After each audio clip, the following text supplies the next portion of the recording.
نبينا محمدا عبده ورسوله لا نبي بعده اللهم انفعنا بما علمتنا وعلمنا ما ينفعنا وزدنا علما اللهم آت أنفسنا تقواها وزكها أنت خير من زكاها أنت وليها ومولاها اللهم فقهنا في الدين وعلمنا تأويل سبحانك لا علم لنا إلا ما علمتنا إنك أنت العليم الحكيم آمين يا رب العالمين. Alhamdulillah, pada malam ni insya-Allah kita akan bincangkan sebuah nota hadis yang ditulis oleh Al-Fadil Baharudin Ayyudin. Nafa'ana bi'ulumihi fid darain. Insya-Allah semoga Allah berikan kita manfaat daripada perkongsian ilmu dia dalam nota ni lah.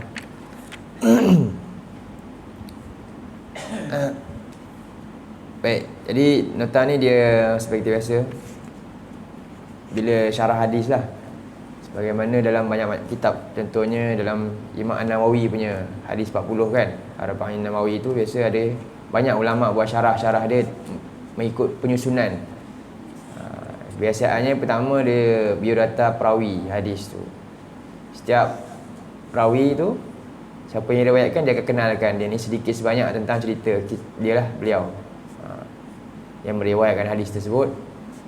Ada kemudian setelah itu dia punya hukum hakam dan sebagainya lah, dia punya pembahagian tajuk-tajuk.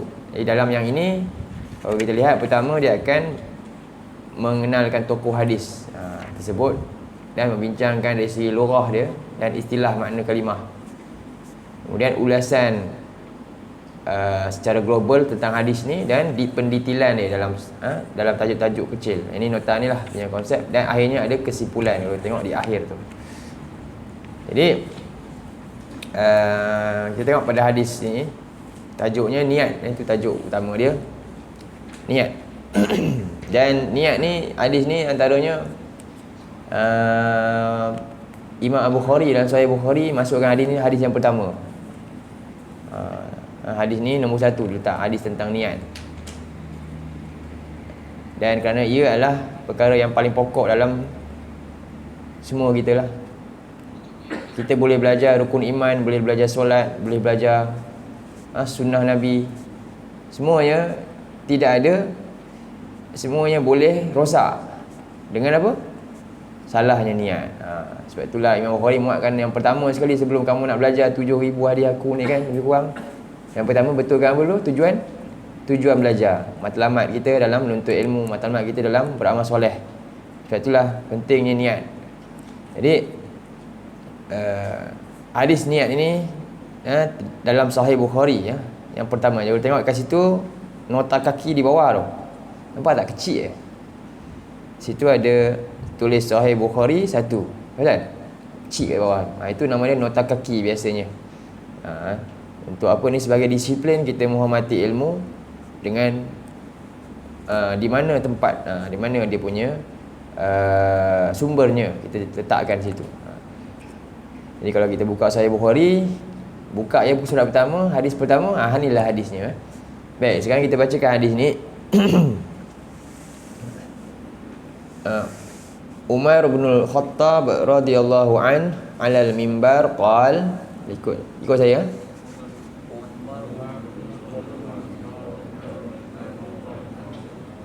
Sekali lagi.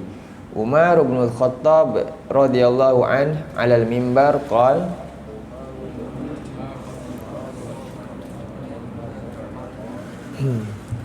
sami'tu Rasulullah sallallahu alaihi wasallam yaqul,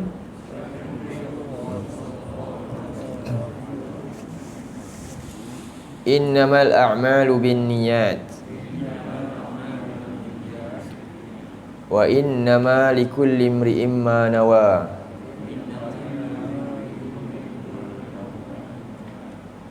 Faman kanat hijratuhu ila dunya yusibuha au ila imra'atin yankihuha fa hijratuhu ila ma hajara ilaih.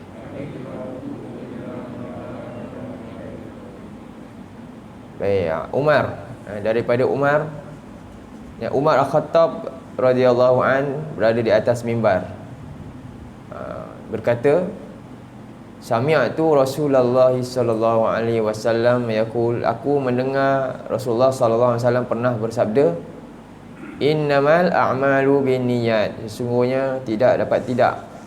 Kalau terjemahan ni kata apa? Tidak dapat tidak.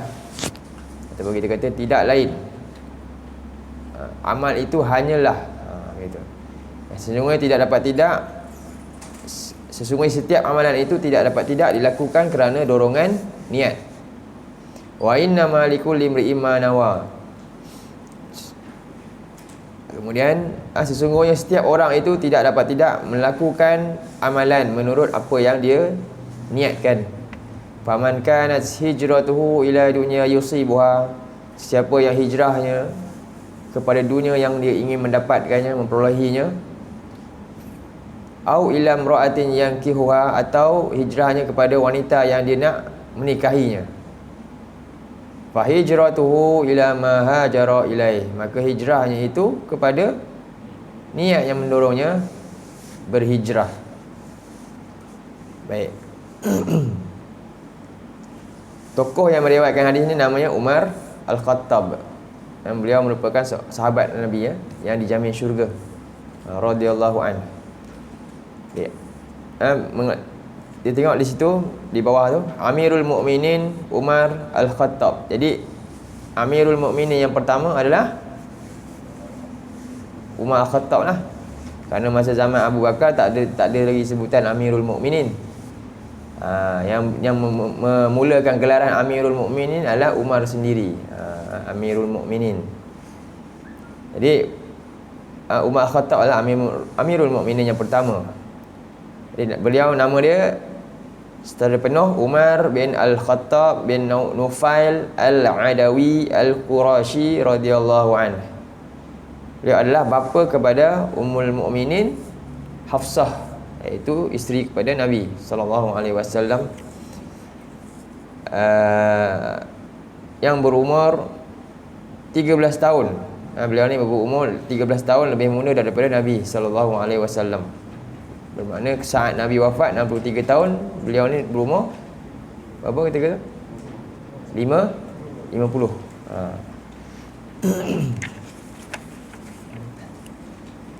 Dan beliau adalah lelaki yang ke-40 memeluk Islam. Di mana? Di rumah Al-Arqam bin Abi Al-Arqam itulah. Yang ketika itu dakwah secara sir dilakukan oleh Nabi selama 3 tahun. Jadi kata Ibnu Mas'ud, Ibnu Mas'ud ni pun juga orang yang awal memeluk Islam kan. Yang ke-6 antaranya riwayat yang ke-6 memeluk Islam, Ibnu Mas'ud. Kata beliau, Ibnu Mas'ud radhiyallahu an, inna Islam Umar kana fathan. Sesungguhnya keislaman Umar ini merupakan kemenangan. Wa inna hijratahu kanat nasran. Hijrahnya adalah pertolongan, bantuan yang besar. Wa inna imaratahu kanat rahmah. Dan dia menjadi pemimpin. Kepimimpinannya merupakan rahmat yang besar buat umat Islam. Walaqad kunna ma nusalli 'indal Ka'bati hatta aslama Umar. Dulu kerana apa? Dulu sesungguhnya kami dulu tak pernah pun dapat solat di depan Kaabah secara aman. Ada cuba-cubalah tapi kena bantai lah kan. Baca Quran pun, Ibnu Mas'ud ni dia baca Quran. Dia Ibnu Mas'ud ni seorang sahabat yang masa zaman awal dulu selalu apa? Kerana baca Quran selalu sampai nak meninggal kena bantai. Macam itulah. Baca Quran depan tu. Dia berani tapi dia tak ada kekuatan lah. Lepas dah kena dia tak serik lagi, dia buat lagi, degil. Dia begitu. Tapi begitulah saat sebelum Umar ada. Jadi dia kata kami dulu nak solat dekat Kaabah ni tak pernah dapat solat di sisi Kaabah sehinggalah Umar masuk Islam. Dan falamma aslama qatala Quraisyan hatta shalla 'indal Ka'bah wa shallaina ma'ahu. Sesudah dia peluk Islam, beliau bertindak menghalang gangguan Quraisy sehingga beliau berjaya solat di sisi Kaabah, dan kami pun ikut solat bersamanya ketika tu. Jadi Umar seorang yang ketika zaman jahiliah dia juga bukan orang biasa-biasa lah, yang dihormati, dan dia ni salah satu daripada golongan yang dihormati, dia punya kaum dia punya kabilah dia, dan pemimpin jugalah. Segala tindakan Umar selepas memeluk Islam memperlihatkan pemisahan yang total di antara masa silamnya yang diselubungi zulumat jahiliah dengan masa kini yang diterangi dengan nur tauhid. Justru itu beliau digelar Al-Faruq. Jadi dia punya gelaran dia, lakab dia apa? Al-Faruq, Umar Al-Faruq. Kunyah dia Abu Hafsin. Hafsah tu anak dia kan. Itu dia punya kunyah dia. Namanya Umar Al-Khattab bin Al-Khattab. Sesuai dengan sifat yang tegas dan berani menegakkan yang hak dan mempertahankannya, Rasulullah sallallahu alaihi wasallam memanggilnya Abu Hafsin. Selain itu kebetulan namanya anaknya Hafsah, dan Nabi juga menggelarkannya Abu Hafs. Hafs nama dia apa? Singa. Salah satu nama singa. Singa ada banyak nama. Lihatlah tindakan Umar ketika hendak berhijrah ke Madinah. Beliau dengan lantang memberitahu kafir Quraisy yang berada di kawasan Kaabah ketika itu dengan katanya, ini kata Umar ketika dia nak hijrah. Orang lain hijrah macam mana? Sembunyi-sembunyi, tapi dia beza hijrah dia. Dia umumkan, aku nak hijrah ni, siapa nak halang aku? Macam tu. Seorang pun tak berani. Apa dia kata? Ini antara kata-kata dia yang menggerunkan pihak musuh. Man arada an tathkulahu umuhu wa yutima waladahu wa yurmila zawjatahu falyalqani wara'a hadzal wadi. Siapa yang nak ibu dia kehilangan anak, maknanya apa? Ibu dia ada orang muda Quraisy kena halang dia kan, mati. Ibu kehilangan anak, atau anaknya menjadi yatim, atau isterinya menjadi janda, sekallah aku kat belakang lembah ni. Silakan halang aku nak hijrah ni, sekat sekarang. Siapa nak ibu dia kata, ibu dia hilang anak dia yatim, ataupun isteri dia janda, silakan mari sini. Itu beraninya Umar Al-Khattab. Setelah kewafatan Khalifah Abu Bakar As-Siddiq radhiyallahu an pada tahun 13 Hijrah.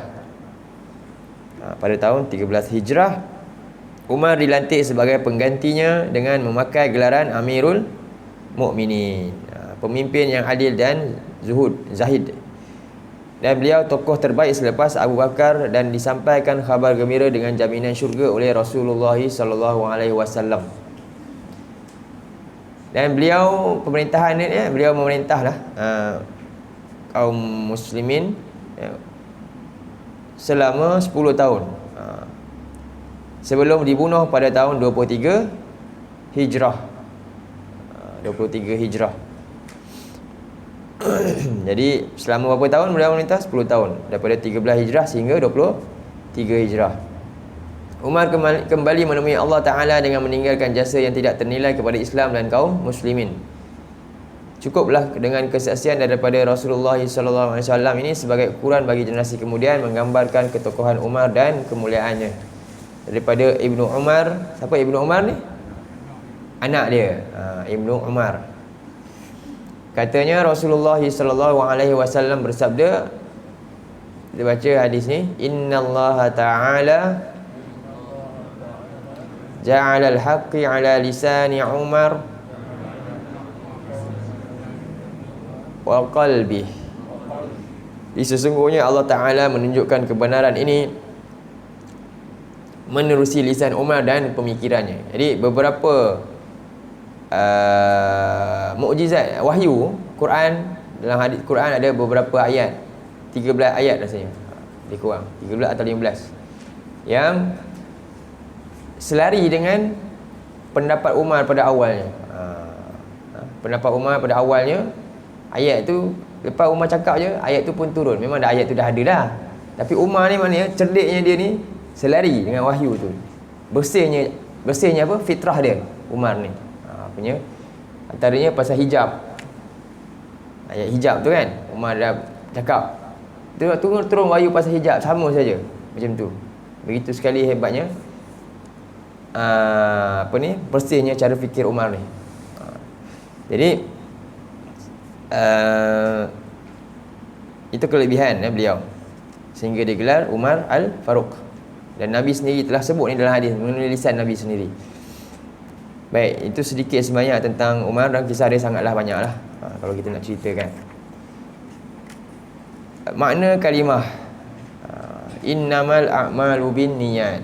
Kita tengok makna kalimah. Jadi kat sini boleh faham tak ni? Ini untuk orang belajar bahasa boleh faham lah. Makna kalimah tu itu istilah tu innama, kalimah innama terdiri daripada dua kalimah, inna dan ma. Inna ni harfu taukid, penegasan. Sesungguhnya kita kata biasanya. Manakala ma berfungsi sebagai kafah wa makfufah.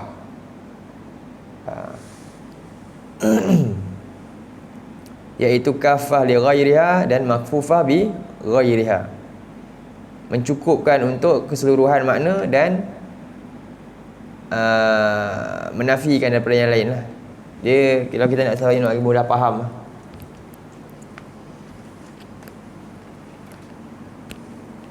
Innamal a'malu binniyat. Jadi banyak kalimah ni.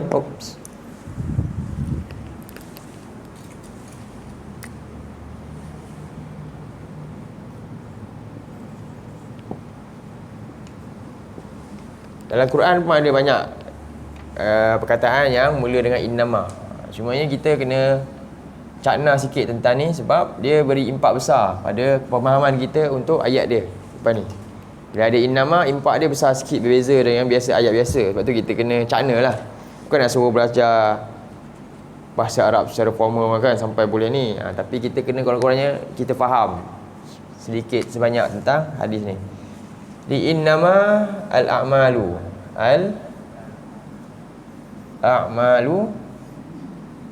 bin niyat. Jadi innama ni dia ada dua kalimah yang bersambung kan. Satu inna, satu lagi ma. Jadi innama ni taukid. Sebenarnya dalam ni dia ada dua elemen. Satu kafah, elemen satu kafah,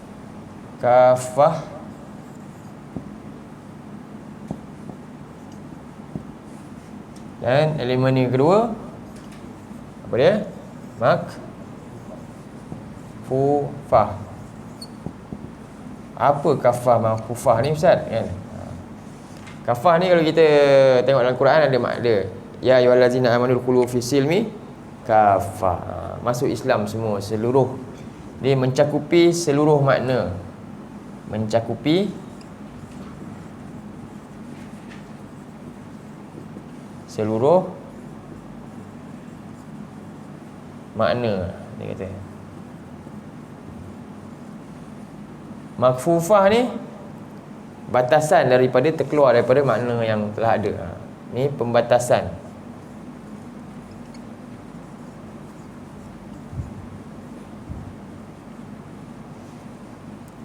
Daripada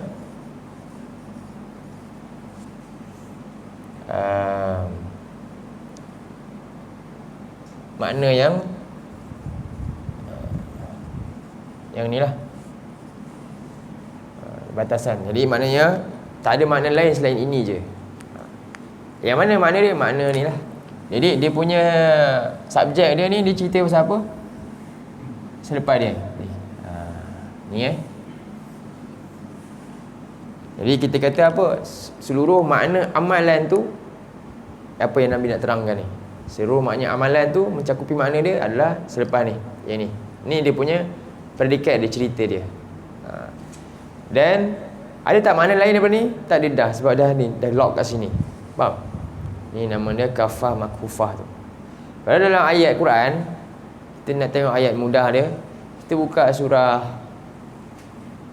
49 ayat 15. Itu contoh dalam Quran, boleh nampak. So nanti kalau nak belajar ni, buka dalam Quran punya contoh surah 49, 15, banyak lagi yang lain lah. Ini mudah nampak. Kita nak tengok makna apa ni, makna mukmin tu macam mana, apa benda ciri mukmin.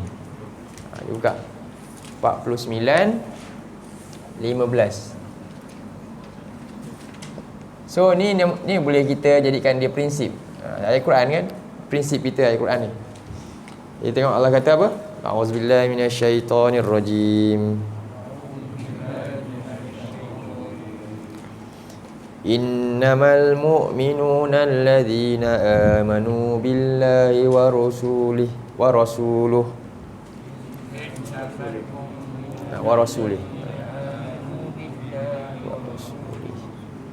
Summa lam yartabu wajahadu bi amwalihim wa anfusihim fi sabilillah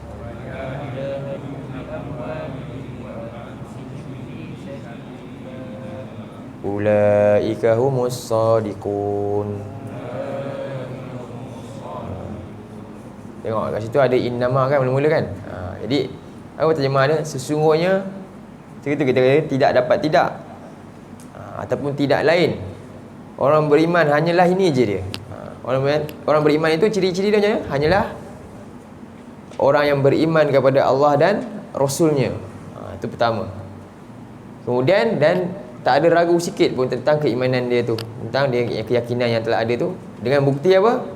Dia berjihad pada jalan Allah dengan harta dan jiwa raganya. Itu je ciri orang beriman. Kalau selain itu, iman dia tak cukup. Bukan sebagaimana yang Allah nak yang sebenar-benar. Iman dia ada masalah, iman dia rosak. Nak kata iman dia hilang seluruhnya, tak adalah. Iman dia mungkin kurang atau tak berapa kukuh. Itu jadi kita bila nampak tu prinsip orang beriman, kita kena usahakan dapat yang macam tu. Ini je ciri orang beriman. Allah kata. Ada tak yang lain? Tak ada. Iman yang sempurna macam itulah surah 49. Sebab tu Allah kata apa? Ulaika humus, mereka lah orang-orang yang benar dakwaan iman dia. Kan? Jadi pertama iaitu ada innama tu, dia dah kunci dekat situ. Inilah ciri orang beriman. Kalau ada yang lain itu, selain itu, maka tak ada lagi dah. Baik. Itu namanya kafah makufah ni mencakupi seluruh makna yang nak diterangkan dalam subjek dia ni, dan batasan daripada makna seluruh ni. Tak ada lagi makna lain selain tu. Okey. Jadi dalam hadis ni innamal a'mal. Jadi nak terangkan subjek dia amalan. Sesungguhnya amalan itu hanyalah, inilah dia amalan. Tidak dapat tidak setiap amalan bin niat. B ni. Sekarang ni kita pergi kat bin niat.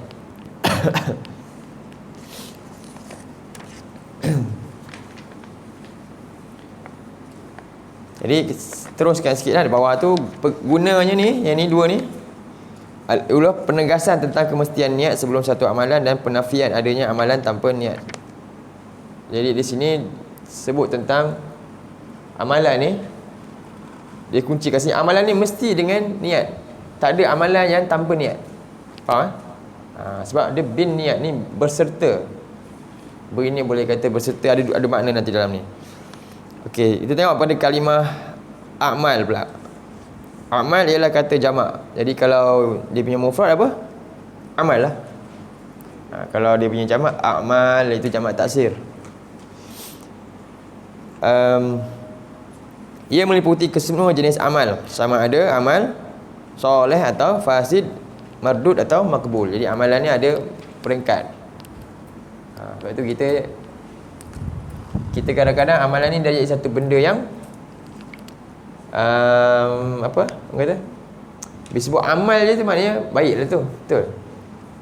Konsep amal pun dia kata amal baiklah tu. Sebab apa? Kita dah didoktrin dengan macam tu.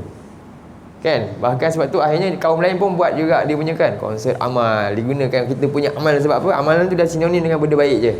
Sedangkan amal ni ada baik dan buruk. Yang buruk pun sebab amal juga. Jadi amal dia ada dua. Pertama, amal apa? Soleh dan fasid. Soleh ni maknanya baik, fasid ni maknanya amal tu rosak. Amal yang betul, amal yang rosak.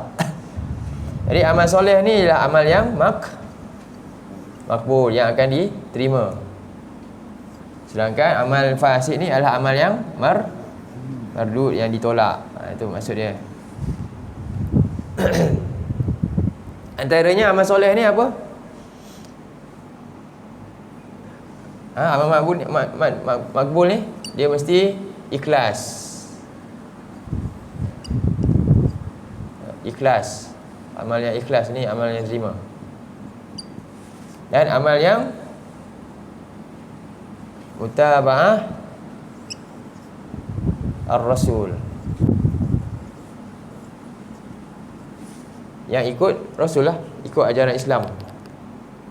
Ini amal yang makbul. Selain daripada ini, amal yang tak ikhlas ataupun tak mengikut syariat, ni maksud juga ikut apa? Syariat Islam lah.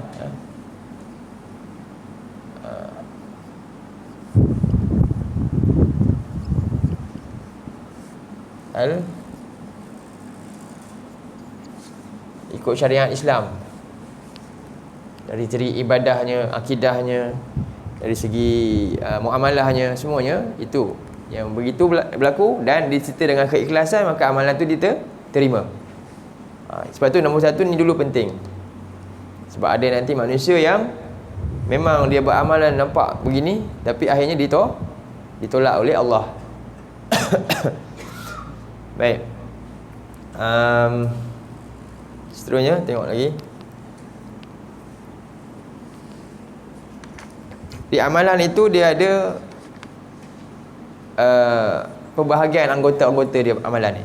Jangan kita sangka amalan ni bila kita solat tu jadi amalan. Sedangkan bila hati kita ni, hati pun ada amalan dia. Hati pun ada amalan hati, iaitu ikhlas tu amalan tu. Kan, ikhlas ni dalam hati ni, dia buat ni kerana apa ni? Riak ke apa? Tu amalan lah juga. Allah nak terima. Sebab itu anggota amalan ni ada 3 lah. Hati, lagi lisan lah. Jadi amalan ni anggota dia ada qalbun, lagi lisanun, lagi jawarih. Iaitu anggota tubuh lah. Jawarih ni anggota badan di luar ni, tangan kita, kaki kita, melangkah ke mana dan sebagainya, semua menjadi amalan-amalan kita. Baik, sekarang ni kita pergi. Ini sekarang amalan dah selesai ya. Faham? Itu masuk amalan perpecahan dia. Dan kemudian bin niat bi. Bi ni harfu jar biasa. Harfu jar ni biasa makna asal dia dengan, kita kata. Tapi harfu jar ni ada banyak fungsi-fungsi dia. Ada banyak fungsi dia. Ada li ta'diyah, ada lil isti'anah, ada lil istihqaq lah, macam-macam. Dalam ayat ni lil musahabah ada 2 makna lah. Makna kalau kita pilih makna pertama lil musahabah, cuba tengok kat situ lil musahabah. Maksudnya musahabah ni penyertaan. Jadi setiap amalan yang dilakukan tu mesti ada penyertaan apa dia? Niat dia sendiri. Niat dia. Mesti niat. Maknanya sesungguhnya setiap amalan itu tidak dilakukan kerana penyertaan niat, kerana adanya niat. Walaupun dia kata membunuh tanpa niat. Bincang panjang lah pula kan. Macam mana pula Ustaz ada membunuh tanpa niat?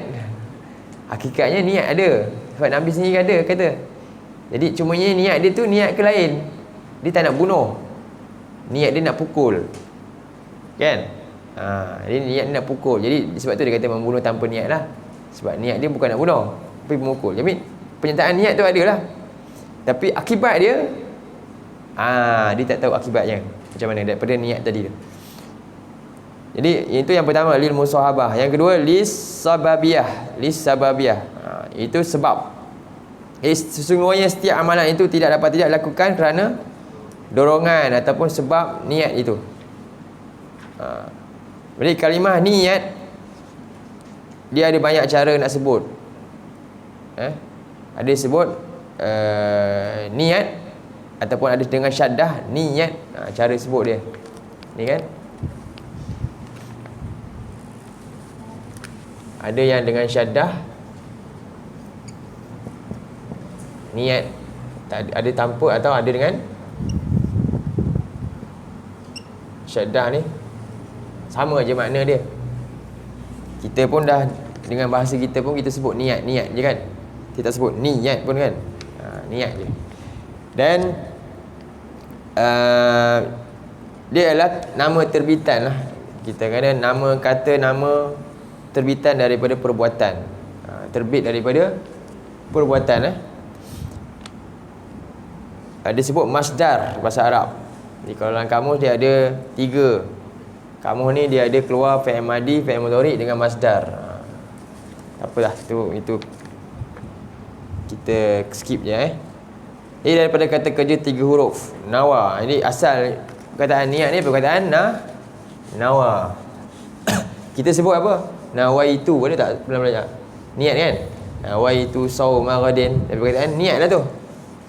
Jadi daripada niat, makna dia, root word dia daripada perkataan nawa. Ni fi'il madi dia. Dalam kamus kalau kita nak jumpa nawa, kemudian yanwi. Kemudian baru jumpa ni niat, niatan. Ni dia, ni masdar, ni terbitan. Dia terbit daripada apa? Perbuatan ni. Ni perbuatan. Ni perbuatan yang telah berlaku, ni yang sedang berlaku. Daripada perbuatan ni terbit masdar. Ni apa dia? Makna dia niat. Faham? Baik.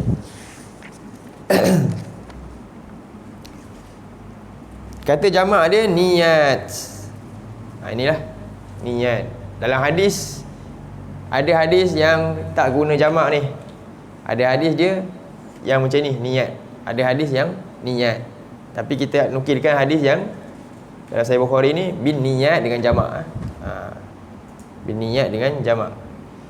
Jadi ada yang pendapat ulama kata, kenapa niat satu? Sebab niat ni dia hanya satu je.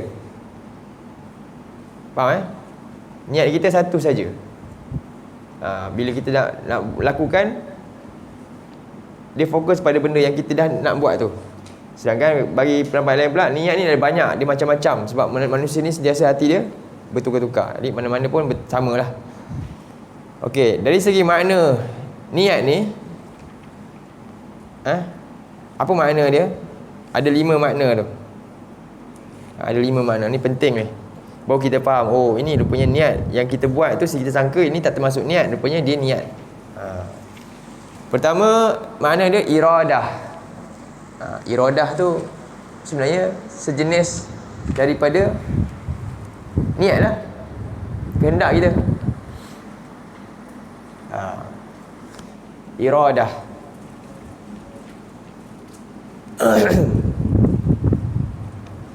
Buka surah tu 3152.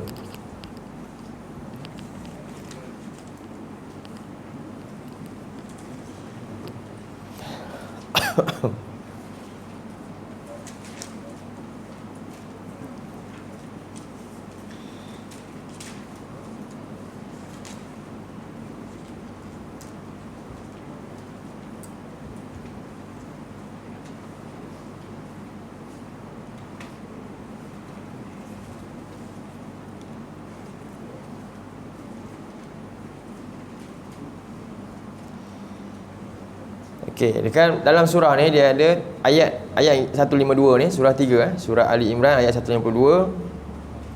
Ada 2 perbezaan yang memberi kesan yang berbeza juga. Iradah di situ. Allah kata dalam ayat tu, di tengah tu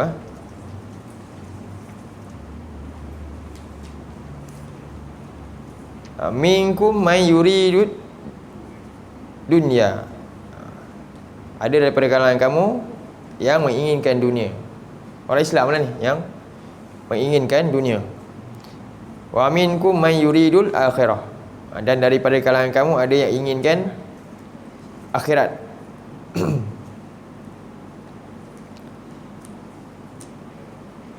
Jadi perkataan yuridu tu daripada perkataan itulah terhasilnya perkataan iradah. Iradah ni maknanya kehendak, keinginan. Dia termasuk juga niat. Apa yang kita inginkan tu dia niat yang kita akan melakukan untuk dapatkan dia. Itulah niat kita. Jadi sebab itu pentingnya kehendak kita ni, iradah ni dia akan tercetak. Iradah ni seolah iradah manusia ni dia terbentuk hasil dengan ilmu. Ilmu itulah membentuk kehendak manusia. Sebab tu kalau kita tengok kau pelik kan, ada manusia yang kehendak dia luar biasa. Contohnya LGBT kan. Bagaimana dengan apa yang dia cenderung lah biasanya. Bi'ah yang ada dengan dia akhirnya membentuk minat dia, kesukaan dia, akhirnya itulah dia punya kehendak dia. Itu yang bahaya tu. Sebab tu kita penting memasukkan saluran yang betul dalam anak-anak dia kecil, dengan bi'ah yang sesuai, dengan suasana yang benar lah. Tapi dah biasa dengan suasana yang salah, maka itulah dia akibat buruk dia. Maka akhirnya ia menjadi apa? Kehendak orang tu pula. Kehendak akhirnya. Jadi itu kita kena jaga-jaga. Jadi yang makna pertama adalah iradah. Yang kedua ibtira. Ibtira ni apa? Usaha mencari.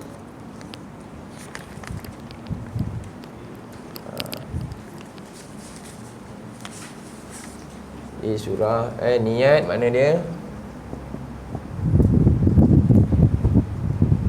iradah. Kemudian ibtira. Saya tulis bahasa Arab pula.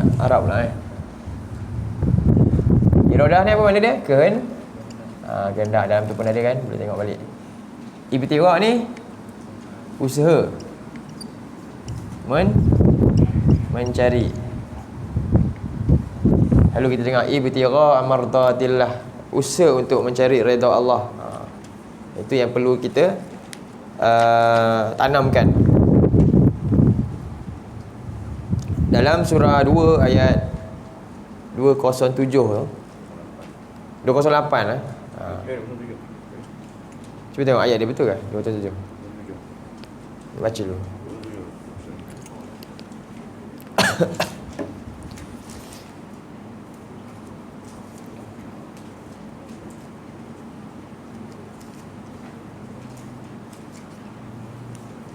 Ya, 207 Tengok ayat tu, wa minan nasi may yashri nafsahu. Ada daripada kalangan manusia yang yashri nafsahu, maknanya yashri apa? Dijual jiwa dia, dijual diri dia. Jual jiwa dia. Kerana apa dijual? Untuk apa? Ibtigha amardatillah, kerana nak cari redha Allah. Jadi dijual diri dia kepada Allah. Itu tak salah.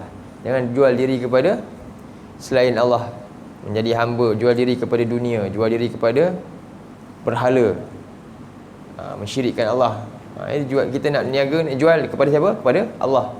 Harta dan jiwa kita ni serahkanlah kepada Allah, untuk Allah pergunakan kita pada jalan dia.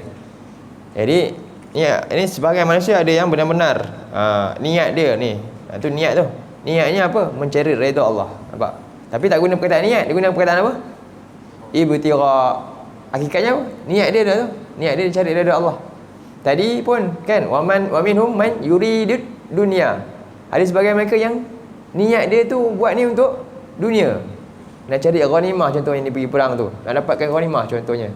Ada yang mereka niat dia untuk akhirat, nak dapat pahala akhirat. Iradah tadi. Itu juga sebenarnya boleh kata makna dia niat juga. Sama juga dengan ayat ni. Baik. Kemudian makna yang seterusnya qasad.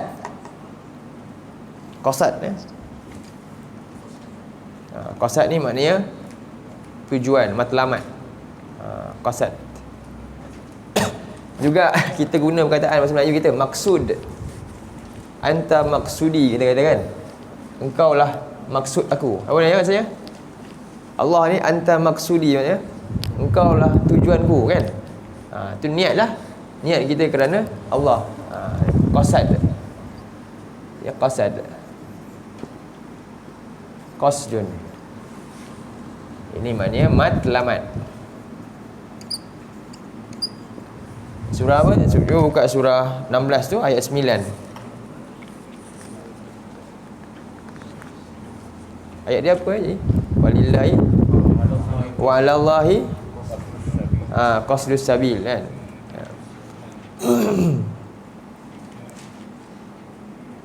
Jadi setiap manusia ni perlu meletakkan semuanya tujuan dia dalam perjalanan hidup dia hanyalah semata-mata kerana kepada siapa? Allah. Tetapi hanya Allah sahajalah yang memilih hamba-hambanya yang kepada jalan yang benar lah. Allah tengok ni kita punya usaha kita tadi untuk cari redha dari Allah, akan berikan petunjuk. Allah tambahkan dengan keikhlasan hati kita ni, Allah pilih.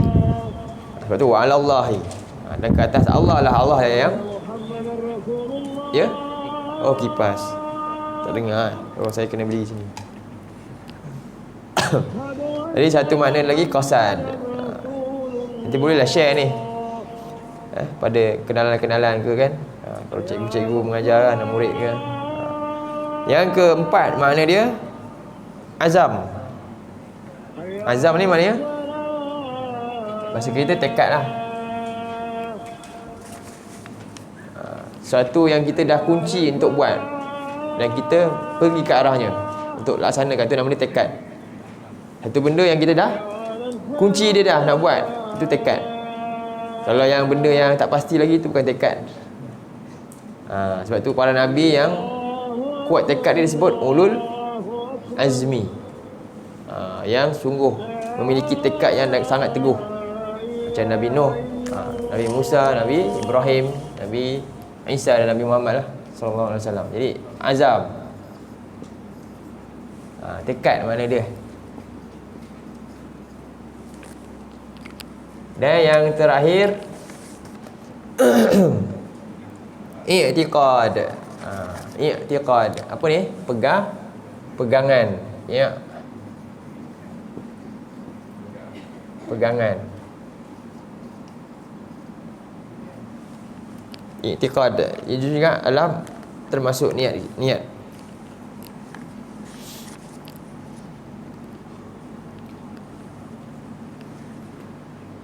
Pegangan ataupun makna dia dalam ni dia betul keyakinan.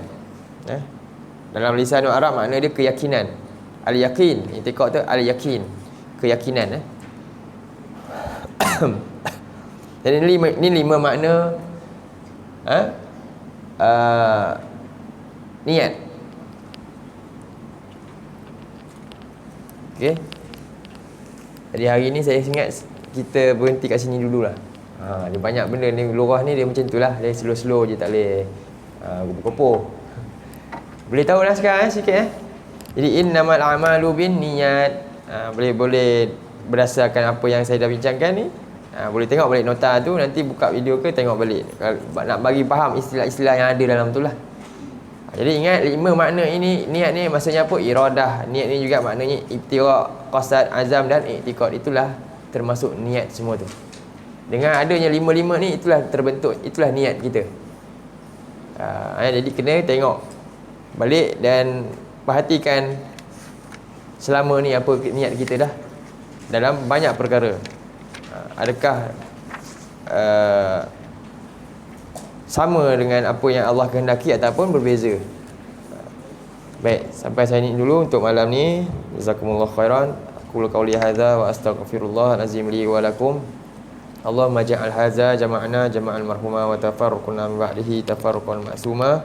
Allahumma inna na'udzubika minal arba' wa min ilmin la yanfa' wa min qalbin la yakhsha' wa min nafsin la tashba' wa min du'a'in la yusma'. Allahumma ja'alil Qur'ana rabi'a qulubina wa nura sudurina wa jalaa ahzanina wa dhahaba humumina wa ghumumina. Malam ni ada makan je Ada Jadi kita doakanlah siapa yang memberi makan ni dengan Allahumma at'im. Ikut saya, Allahumma at'im man at'amana wasqi man saqana. Ya Allah, berilah makan kepada orang yang memberi kami ni makanan, dan berilah minum kepada orang yang memberi kami minuman. Sallallahu ala nabiyina Muhammad wa ala alihi wa sahbihi wasallam. Alhamdulillahirabbil alamin.